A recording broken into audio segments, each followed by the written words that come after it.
बहुत पुरानी बात है। एक गांव में एक व्यक्ति रहता था। उसके पास एक खेत था और वह उसमें अनाज उगाता था। किसी तरह अपने परिवार का पालन पोषण करता था।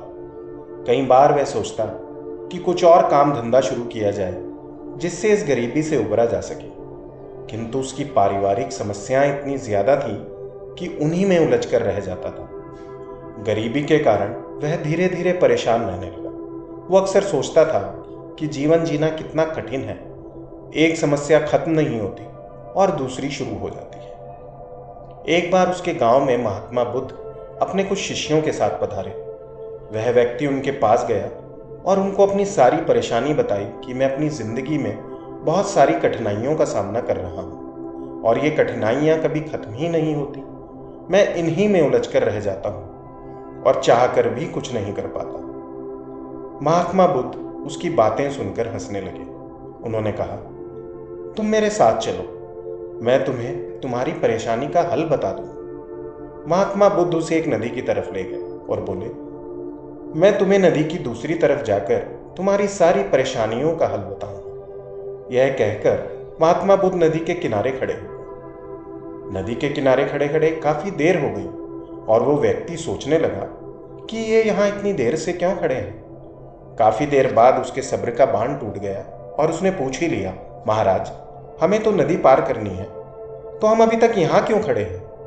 तो इस पर महात्मा बुद्ध ने जवाब देते हुए कहा, बेटा, ये जो नदी का पानी है, मैं उसके सूखने का इंतजार कर रहा हूँ। जैसे ही यह पानी सूख जाएगा, हम आराम से नदी पार कर लेंगे।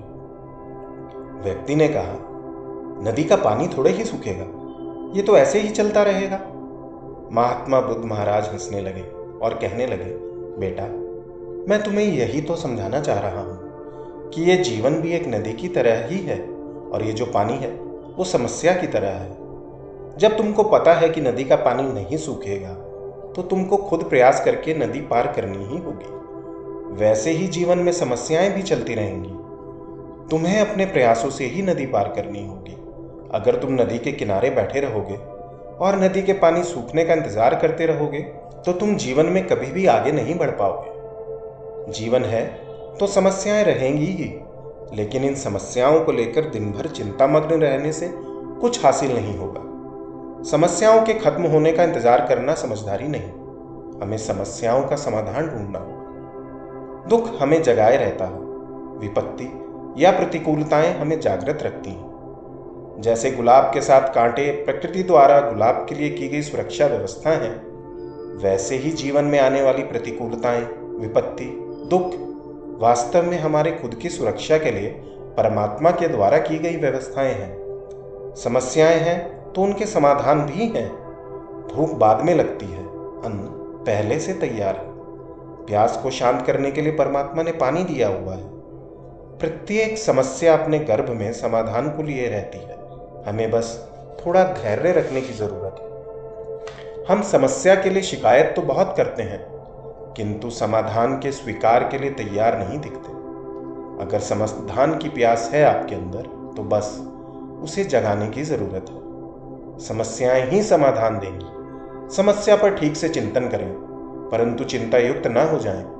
थोड़े से खुले मन, थोड़े से धैर्य, थोड़े से समर्पण, थोड़ा सा त्याग करने के लिए तैयार रहने की आवश्यकता है। मिले संसाधनों का सदुपयोग करते हुए ही समाधान करना होगा। भगवान ने हमें बुद्धि दी है, हृदय जैसी चीज दी है, उसका सदुपयोग करें। अगर हम सही रास्ते पर हैं तो परमात्मा भी हमारे साथ है, परंतु पुरुषार्थ तो करना ही पड़ेगा। समस्याओं को देखने का अपना नजरिया बदलें, इनसे डरे नहीं। जो समस्याओं से डरकर भागने लगते हैं, समस्याएं दोगुनी तेजी से उनका पीछा करने लगती हैं। समस्याओं से भागना वह दौड़ है जो व्यक्ति कभी नहीं जीत सकता, क्योंकि समस्याएं हमेशा आएंगी। अतः समस्याओं से भागना कदापि नहीं है। समस्याएं परमात्मा की एक अद्भुत कृति हैं। इनसे इंसान हंसना और मुस्कुराना सीख सकता है, लेकिन यह सब हम पर निर्भर करता है।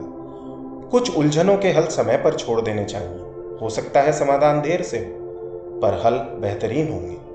कर्मठता, धैर्य, सकारात्मकता और मुस्कुराहट के साथ समस्याओं का समाधान करना सीखें। खींचते चिड़चिड़ाते हुए नहीं।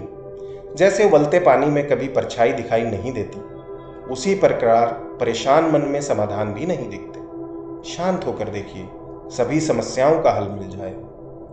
जीवन है तो समस्याएं हैं और समस्याएं हैं तो जीवन है। जीवन और समस्याएं एक दूसरे से गुंदे हुए हैं और इनके साथ गुंदे रहकर चलने से ही जीवन सार्थक होता है। परिपक्वता इसमें नहीं है कि हम कितना जानते हैं या कितने शिक्षित हैं, बल्कि इसमें है कि हम किसी जटिल स्थिति से शांति से निपटने में कितने सक्षम हैं।